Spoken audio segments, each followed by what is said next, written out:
and put you on the map. This is Ron Costa broadcasting live from the Mappable USA Studios in Las Vegas, Nevada.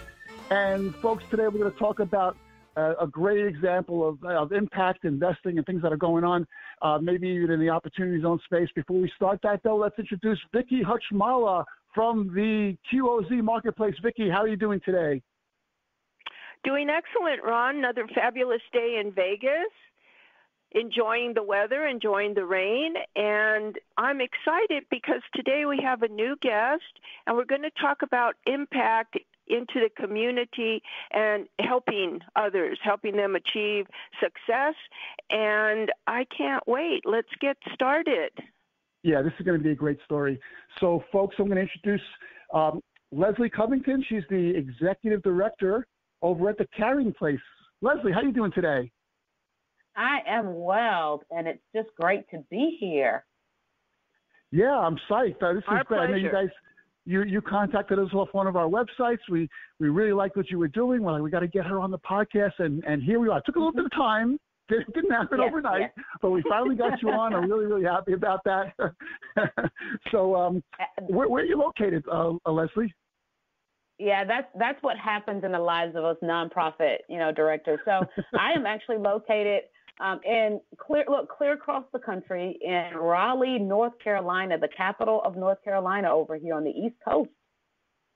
Nice. Yes. Yep. Everyone, so yes, we cover our actual nonprofit is in Cary, but most people know of Raleigh. So they call it the RDU, Raleigh Durham area, but we are located in Cary. We cover the Triangle. Okay. Isn't that the craft beer capital of the United States too? Isn't that right here? It sure is. I love it. It sure is. Yep. So look, you need to come visit so we can get you some of that craft beer.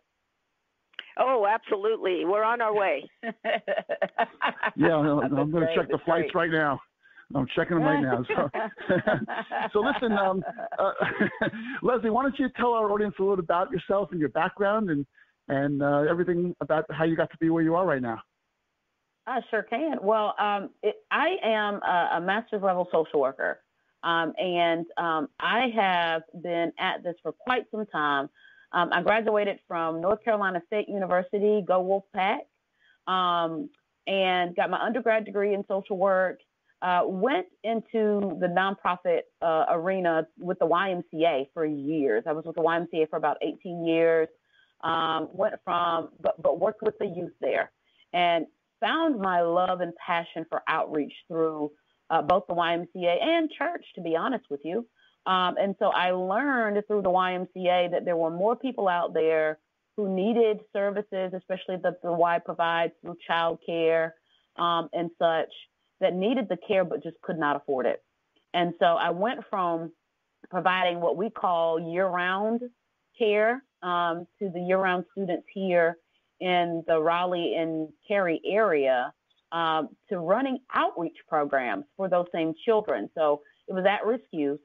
So that was sort of my introduction to the nonprofit world, and did that, like I said, for 18 years. Well, crazy as I am, I decided that I was going to go back and go deeper with families, because I was the one who the families would come in, and it wasn't just about picking up your child, but now you wanted to talk about, the parents wanted to talk about some of the deeper things that were going on with their life. And I was like, okay, I'm feeling like a counselor here. So I went back to school, got my master's in social work, and decided that I would go into therapeutic services and be a therapist for a while. So I did just that and went into mental health and substance use for about 4 years.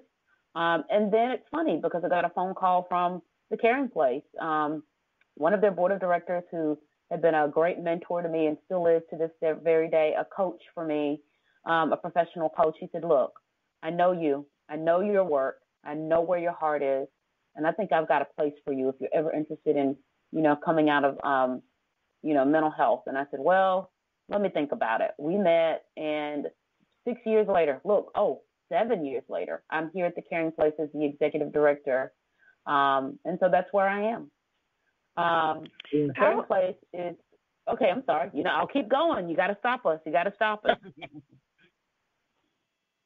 No, Leslie, just, let us know how you impact people and what you actually do to help the community.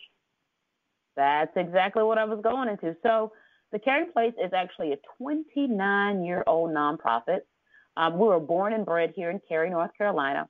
And it actually took place after our founder, dear Milt Douglas, back then was actually helping a friend of his move.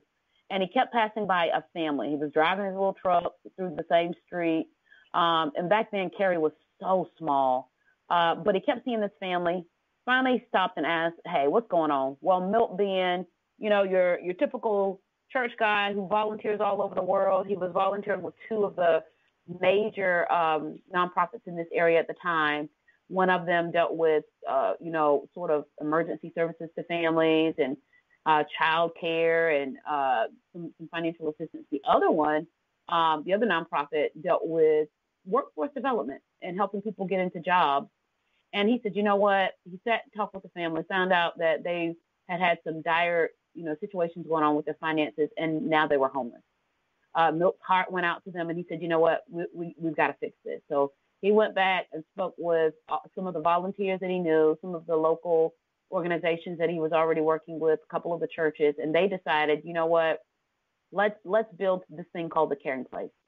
So to date, the Carying Place is a nonprofit organization, and what we do is we empower homeless families, or empower working families that are experiencing homelessness and their children. We empower them, and we teach them financial literacy, budgeting, and we help lead them and guide them back to being able to afford their own housing. So we're a self-sufficiency program. Human services, but self-sufficiency is the core of what we do. Does that make sense? Excellent. Outstanding.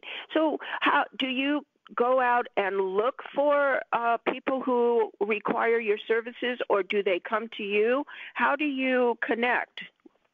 Great question. How do we connect? Well, I'll be honest with you. It's a little bit of everything.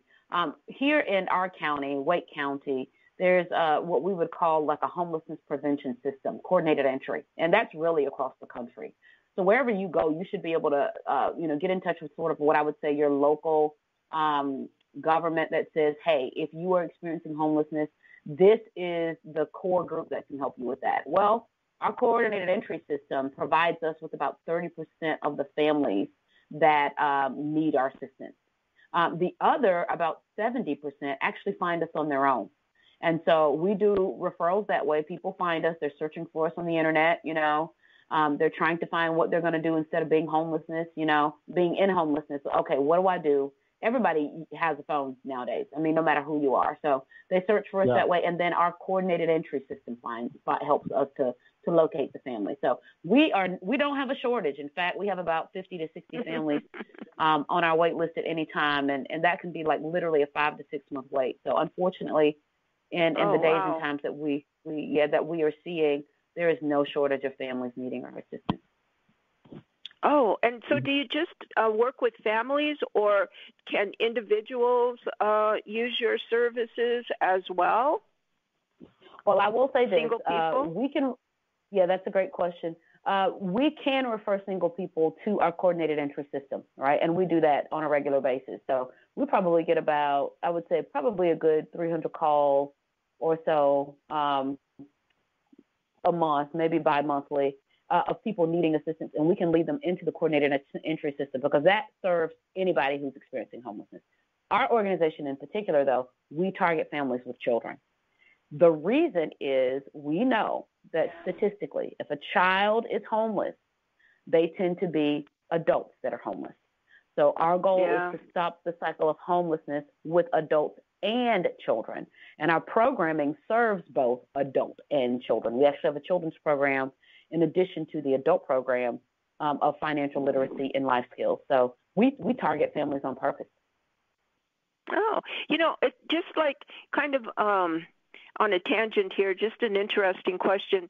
Of the people that you help, the families that you help to bring them from where they start to success in their life, how many of those people come back and volunteer to help you?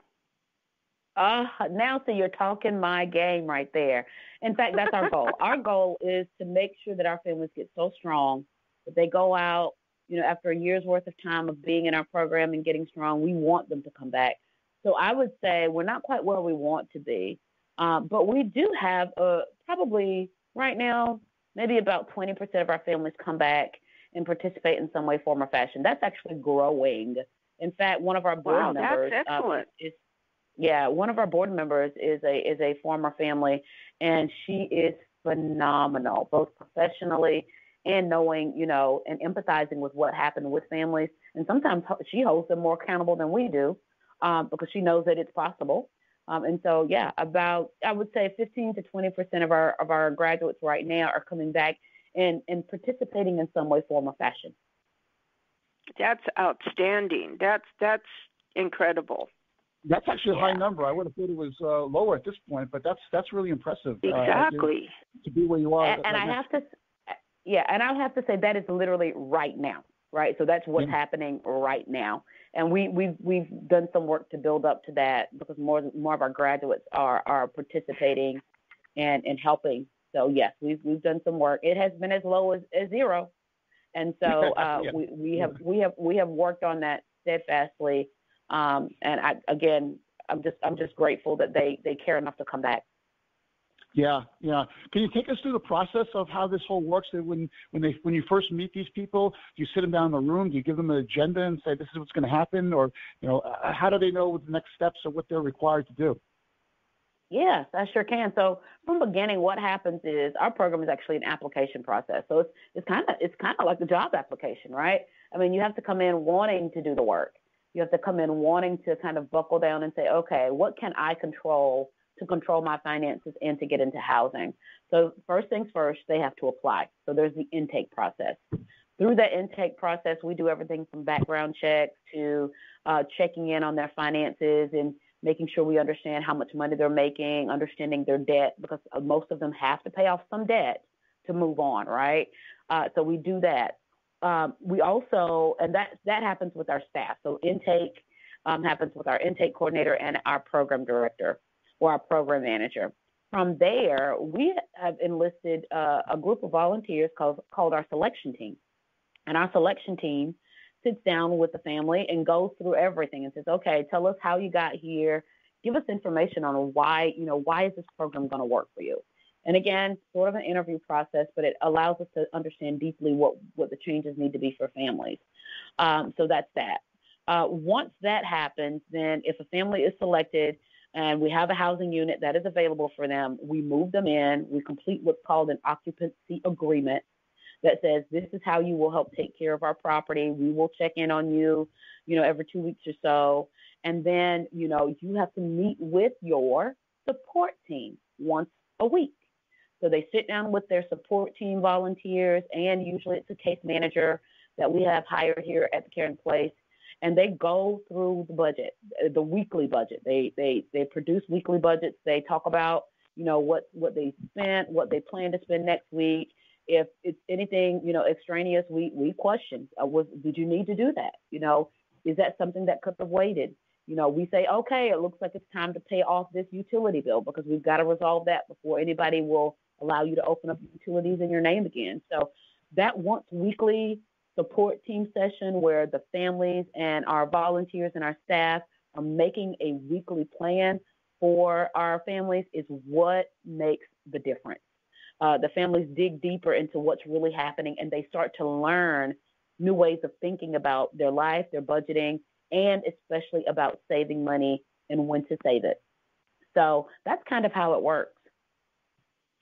Wow. Right. Do you own the facilities that these folks are living in? We sure do. We currently own 11 housing units. Now, I will say this. We've been able to do that through the help of the town of Cary and what we call community development block grants. And you guys may have heard of those before, but the town of Cary has assisted us over the past, many, many years to acquire those 11 units, and we're growing. In fact, as I told you earlier about our sort of wait list, there's a desire for us to grow. And that's some of the other like exciting things that's happening with us is we are actually trying to build a building to house more and to serve more families. And so we're smack dab in the middle of that planning and that what I would call crusade to make sure that more families are assisted. But yes, we own every one of them, and we have no debt service. In other words, we don't have any mortgages right now on any of those homes. Outstanding. Yes.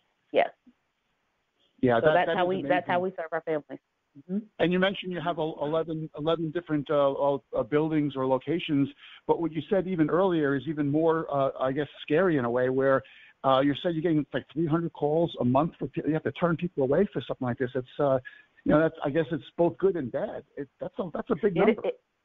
It is good and bad. I will say this: the 300 people that call us don't all qualify for the Carying Place. We do have about 50 to 60 people on our sort of wait list board right now for our program in particular. The other ones we know need to be assisted by other organizations in our area that are helping people experiencing homelessness.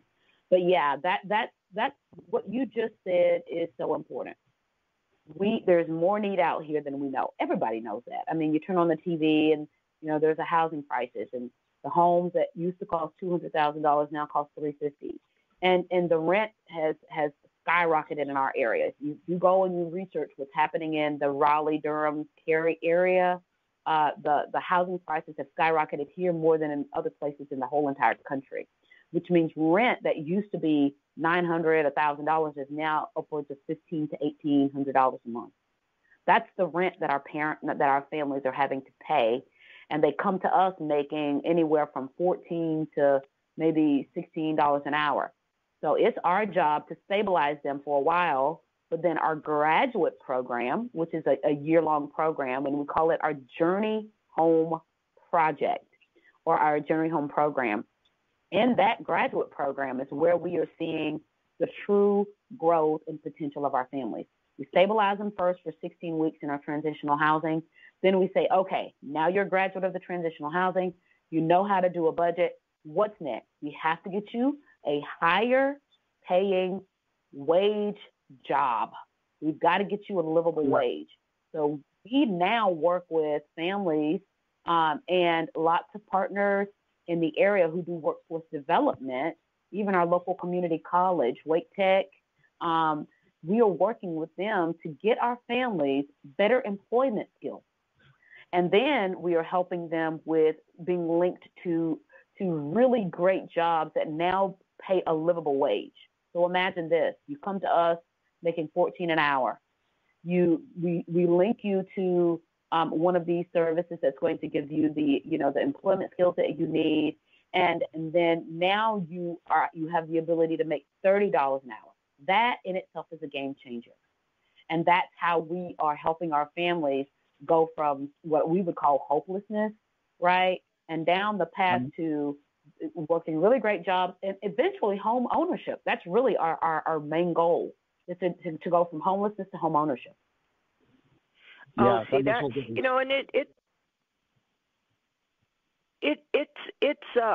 it says a lot about what you're doing, because to go from a state of homelessness to a successful position with you and your family, and now you're on the road to success, that says a lot about what you're doing, because it's a strategy. It's a strategy that starts from where you are and then taking the certain steps in the certain process that leads them to success in their lives. But you have to follow the steps in a certain way in order to achieve that, and not forget, and not say, 2 years after the fact, you're back where you started, because you learned the skills so well that you never go back to where you were.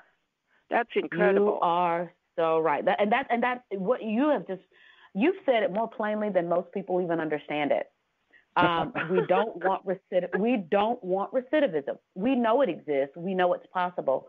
But our goal is to rule out our families ever having to go back into what they've experienced. The majority of them simply need respite care for a while, and they need some tools because either they've never been taught or life has been so tough on them, whether, it's something like a divorce or domestic violence, something that they're running from that caused them to have this financial issue in the first place.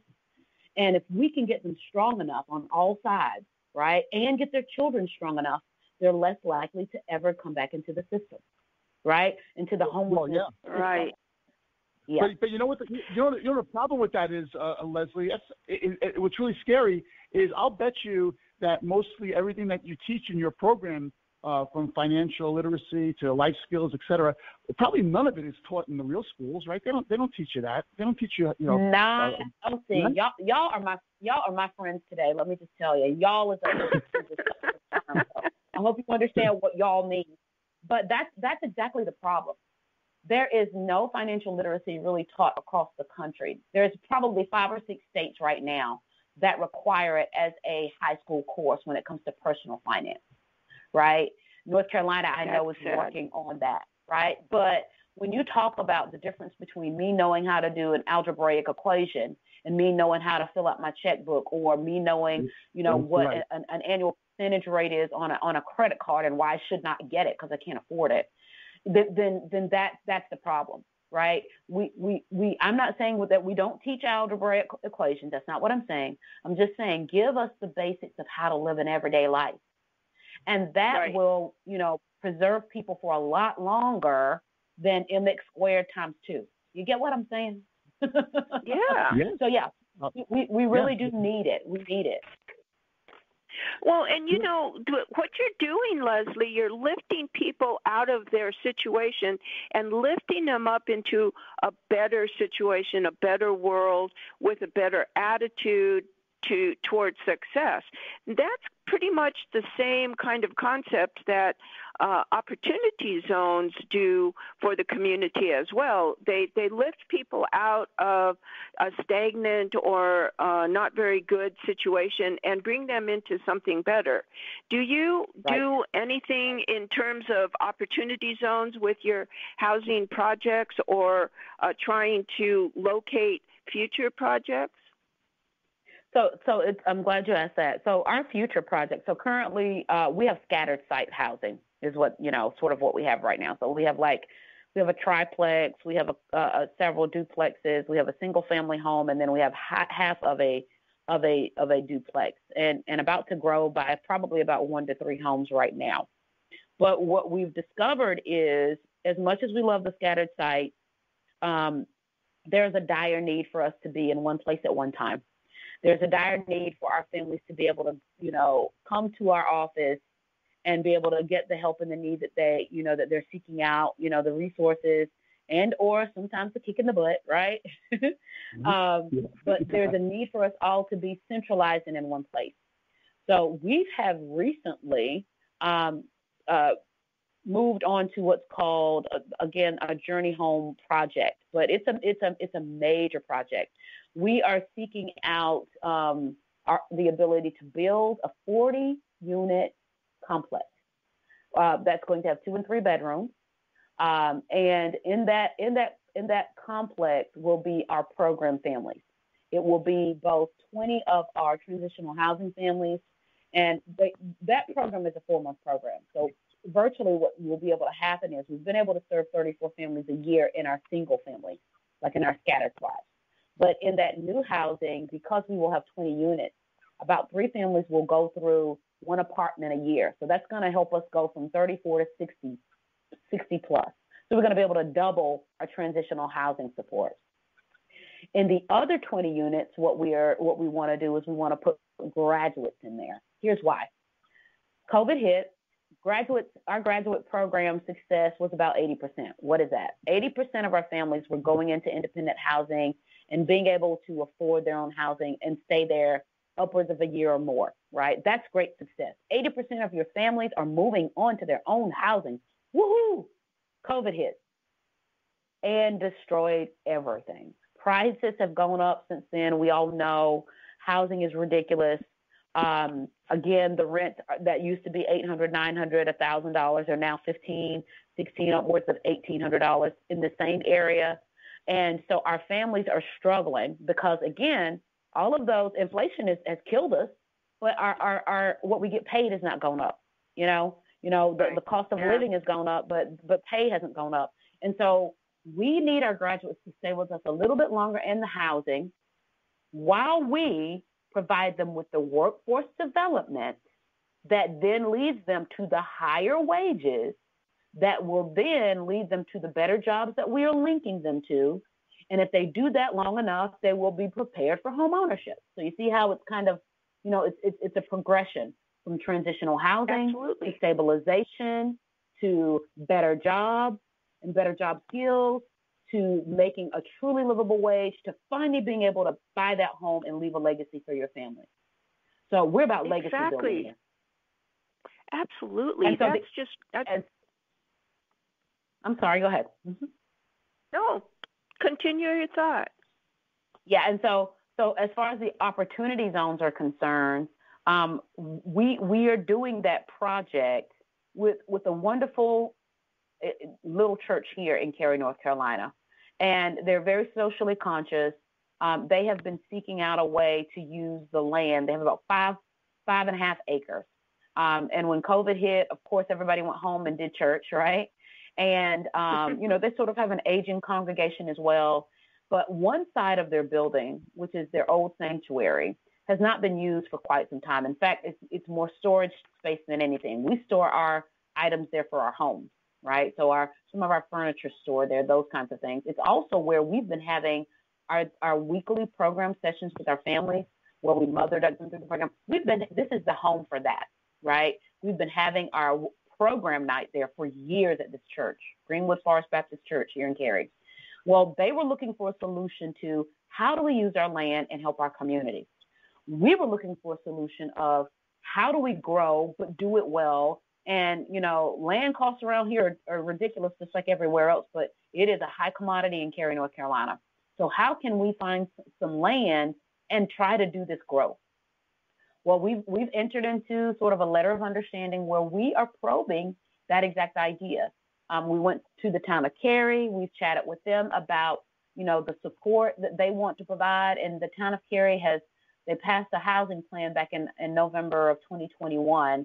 And their main goal is to improve the amount of what we would call housing, affordable housing, whether it's workforce for the elderly or for families like ours. They are on a mission to do that, and we are well positioned to help. And so right now it is a combination of, the town of Cary support, the Carying Place, Greenwood Forest Baptist Church, and lots of our stakeholders that have supported us over the past 29, almost 30 years, making sure that this is a good decision and that we do it well, that it is a housing sort of a program and still, program-based. It's not just affordable housing on its own. That's not what it is at all, but a program-based housing for this area that makes Cary proud and that produces what we've been producing for the past 30 years, which is self-sufficient, independent families. Amazing. Yeah, that's really great. There should be a Carying Place in every city in the country, actually. I agree. Yeah, there's a goal. You need a franchise, Leslie. No. Yes. Look. We're going to get it right in Cary, and then we are going to mother duck everybody else who wants this in their area. So yes, we look forward to whether you call it franchising or just sharing the wealth. We want to do that in the future. We sure do. And you know what, Leslie? I think that there probably are a lot of people in different cities that are trying to do this, or that's their goal or whatever. However, I have to say, mostly the ones that I know of are really like willy-nilly. They really don't have a plan together. I've never heard something as succinct as what you're talking about. You guys really seem to have it all down pat, and you have success stories to back it up. So this is really impressive what you're doing. And I'll say this: we could have very easily been willy-nilly. And as a nonprofit, you go through those stages. But we have run into some very wonderful people over the years. For example, there's a philanthropist in this area who believes that nonprofit leadership should be poured into as much as they're poured out of. And so he sends a group of us, nonprofit leaders, who apply to the Harvard nonprofit executive training every year. And we go and we learn everything from not just, how to get the feels of nonprofit work, right? Because the feels are always out there. I can tell you a sad story at any time. But can I sit down and tell you statistically why our program works, and then use those same statistics to help grow our program. That's what we learned at Harvard. So those are the things that we are going through, right, that make us or are making us wiser, right? It's making us treat nonprofit work like it's a business, because it is. It's not just giving away resources. It is a business.